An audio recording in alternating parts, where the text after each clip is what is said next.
दोस्तों, सक्सेस या सफलता शब्द बोलने में जितना आसान है, उसके पीछे की मेहनत और संघर्ष को केवल वही इंसान समझ सकता है जो उस सफलता को पाता है या सक्सेस को पाता है। क्योंकि कहते हैं ना, पंखों से कुछ नहीं होता, हौसलों में उड़ान होती है। मंजिल उन्हीं को मिलती है जिनके सपनों में जान होती है। दोस्तों, आज मैं एक ऐसे शख्स के बारे में, एक ऐसे इंसान के बारे में बात करने जा रहा हूँ जिसने असफलता के आगे अपने को झुकने नहीं दिया। मुश्किलों के सामने उसने घुटने नहीं टेके, बल्कि डट के सामना किया। हाँ जी दोस्तों, आज मैं बात करने वाला हूँ कैरली के बारे में। इसका जन्म 21 जनवरी 1910 को हुआ। एक ऐसी शख्सियत जो आज भी यूथ के लिए, युवाओं के लिए सबसे बेहतरीन मोटिवेशन है। क्योंकि आज की युवाएं, आज की जो यूथ हैं, बहुत बहाने बनाती है कि मैं इस वजह से नहीं कर पाया, मेरे पास सपोर्ट सिस्टम नहीं था, मुझे मम्मी पापा ने सपोर्ट नहीं किया या भाई बहन ने सपोर्ट नहीं किया, मेरे पास ये रिसोर्सेस नहीं थे, मेरे पास ये नहीं था, मेरे पास वो नहीं था। दोस्तों, यहाँ पे कैरली ने अपने जुनून और जज्बे के दम पर कामयाबी को कदमों में झुका दिया। इस कहानी को सुनने के बाद आप कह सकते हैं कि इच्छा शक्ति से कुछ भी किया जा सकता है। अगर आपके मन में आ गई है कि हाँ, मुझे इस सपने को पूरा करना है और आपने दृढ़ निश्चय कर लिया, तो आप उस सपने को पूरा कर दोगे। बस आपको पूरी शिद्दत के साथ अपने सपने को पूरा करने के लिए काम में लग जाना है। तो दोस्तों, चलिए सुनते हैं पूरी कहानी, द स्टोरी ऑफ कैरली। दोस्तों, कैरली हंगरी सेना में जवान था, एक आर्मी का जवान था। और दोस्तों, उसका बचपन का एक ही सपना था कि वो बेस्ट पिस्टल शूटर बनेगा। उसने अपने राइट हैंड को बेस्ट पिस्टल शूटर हैंड बना लिया, क्योंकि उसकी वो प्रैक्टिस बचपन से ही कर रहा था। क्योंकि वो आर्मी में था तो उसे और टाइम मिल जाता था प्रैक्टिस करने का। बस उसे एक अपॉर्चुनिटी की तलाश थी कि वो साबित कर दे कि वह एक बेस्ट पिस्टल शूटर है। वह समय आ गया। 1938 नेशनल चैंपियनशिप हुई। उस नेशनल चैंपियनशिप में कैरली ने पार्टिसिपेट किया और उस प्रतियोगिता को जीत ली। उसने अपने राइट हैंड को एक बेस्ट पिस्टल शूटर हैंड बना दिया था। उसके प्रदर्शन को देखते हुए पूरे देश के लोगों को विश्वास हो गया था कि 1940 के ओलंपिक में यही गोल्ड मेडल जीतेगा, और कैरली का सपना भी था। लेकिन कहते हैं ना, किस्मत में जो लिखा होता है वही होता है, उसे कौन बदल सकता है। कैरली के साथ भी यही हुआ।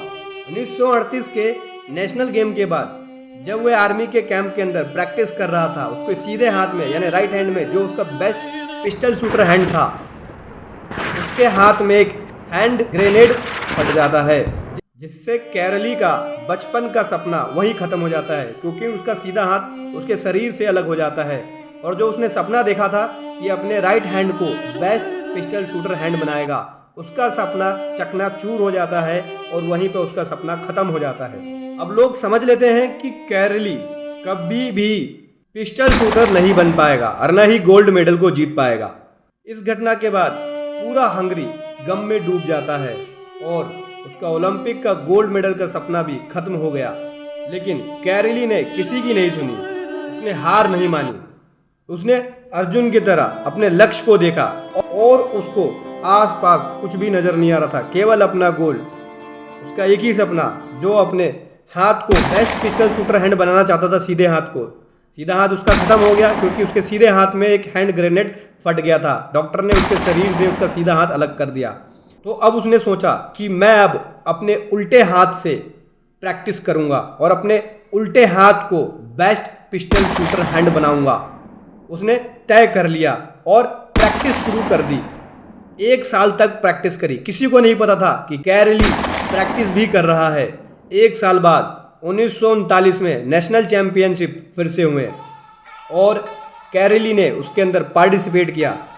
और जब वह सभी लोगों के सामने आया और जो खिलाड़ी खेल रहे थे उनके सामने आया, तो उन्होंने देखा कि कैरली भी आया हुआ है और उन्होंने सोचा शायद ये हमारा हौसला बढ़ाने आया है। लोगों ने कहा, देखो इस आदमी को, इतना सब कुछ हो गया, उसके बाद भी ये मैदान में आया है, फील्ड में आया है हमारा हौसला बढ़ाने के लिए। इसको कहते हैं जुनून, इसको कहते हैं जज्बा। लेकिन कैरली ने उनको जवाब दिया और बोला कि मैं तुम्हारा हौसला बढ़ाने नहीं आया हूँ, मैं तुमसे compete करने आया हूँ, मैं तुमसे प्रतियोगिता करने आया हूँ। गेम हुआ और पता है दोस्तों आपको कौन जीता?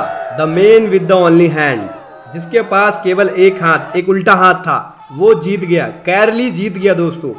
और इसे देखकर लोग अचंभे में रह गए कि 1 साल तक ये लापता था और अचानक से सामने आकर अपने उल्टे हाथ से कैसे जीत लिया इसने। दरअसल दोस्तों 1 साल तक उसने अपने उल्टे हाथ से प्रैक्टिस करी। उसने ये नहीं सोचा कि मेरे पास से क्या चला गया, उसने ये सोचा कि मेरे पास क्या है, एक उल्टा हाथ। उस उल्टे हाथ से उसने प्रैक्टिस करी और अपने उस उल्टे हाथ को इतना बेस्ट बना लिया कि उसने नेशनल चैम्पियनशिप जीत ली। और पूरे हंगरी में इसको देखकर हंगामा हो गया और उसने तय कर लिया था कि 1940 के अंदर जो ओलंपिक होगा उसके अंदर वो गोल्ड मेडल जीतेगा।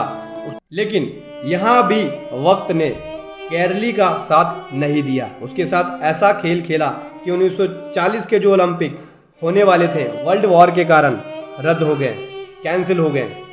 लेकिन कैरली ने हार नहीं मानी। अब उसने उठा के अपना पूरा फोकस 1944 के ओलंपिक में रख दिया और वह प्रैक्टिस करने लगा। 4 साल की कठिन मेहनत करी। 1944 के ओलंपिक होने वाले थे, लेकिन अचानक से अनाउंस हुआ कि 1944 का जो ओलंपिक है वो फिर से वर्ल्ड वॉर के कारण कैंसिल किया जा रहा है।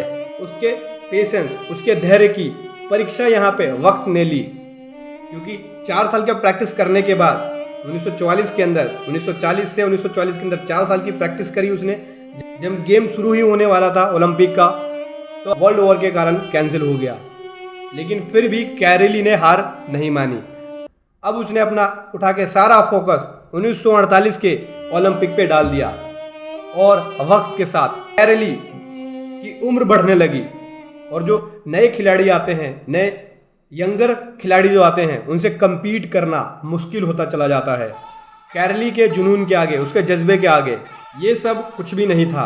कैरली ने फिर से प्रैक्टिस करी और 4 साल की कठिन प्रैक्टिस करने के बाद अब वो टाइम आ गया, अब वो वक्त आ गया। 1948 का ओलंपिक आयोजित हुआ, उसमें उसने कैरली ने पार्टिसिपेट किया। सारे यंगर खिलाड़ी थे, जहाँ देखो वहाँ नौजवान खिलाड़ी थे, लेकिन उस टाइम पे कैरली था और केवल अपने ओनली हैंड के साथ, मतलब एक हाथ, एक उल्टे हाथ के साथ। और सभी थे जिनके पास बोथ हैंड थे और यंगर भी खिलाड़ी थे। लेकिन कैरली यहाँ पे उम्र के साथ, टाइम के साथ इसकी एज बढ़ चुकी थी। दोस्तों 1938 में उसकी एज थी 28 साल और 1948 में अब उसकी एज हो चुकी थी 38 साल। उनके सामने compete करना था इसको। और दोस्तों खेल शुरू हुआ, कैरली ने गेम को खेला और पता है दोस्तों जीत गया।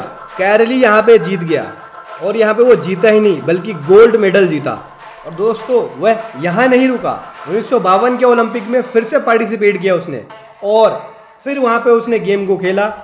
1952 के गेम में उसकी एज हो चुकी थी 42 साल। यहाँ भी यंगर खिलाड़ी थे, उनसे compete करना बहुत मुश्किल था, लेकिन फिर भी यहाँ पे जीत गया। कौन जीता? The man with the only hand. कैरली यहाँ पे जीत गया और वो भी उसने गोल्ड मेडल जीता। उसने यहाँ पे दोस्तों रिकॉर्ड बना दिया। दोस्तों इस पर्टिकुलर गेम के अंदर लगातार गोल्ड मेडल जीतना आज तक किसी ने ऐसा नहीं किया था और दोस्तों वह इस तरह के गोल्ड मेडल जीतने वाला पहला खिलाड़ी बना। दोस्तों मुश्किल कुछ भी नहीं है, बस हम मान लेते हैं कि मुश्किल है। अगर हम यह ठान लें कि मैं इसको कर सकता हूँ तो आपको चाहे कितनी भी मुश्किलें आ जाएं, कोई भी आपको नहीं झुका सकता। कमेंट बॉक्स में लिख के बताइए कि ये जो स्टोरी है कैसी लगी आपको। जाते जाते बस एक ही लाइन बोलूँगा, जब मन हो जाए निराश और खोने लगे आस, तब सुनिए आत्मविश्वास।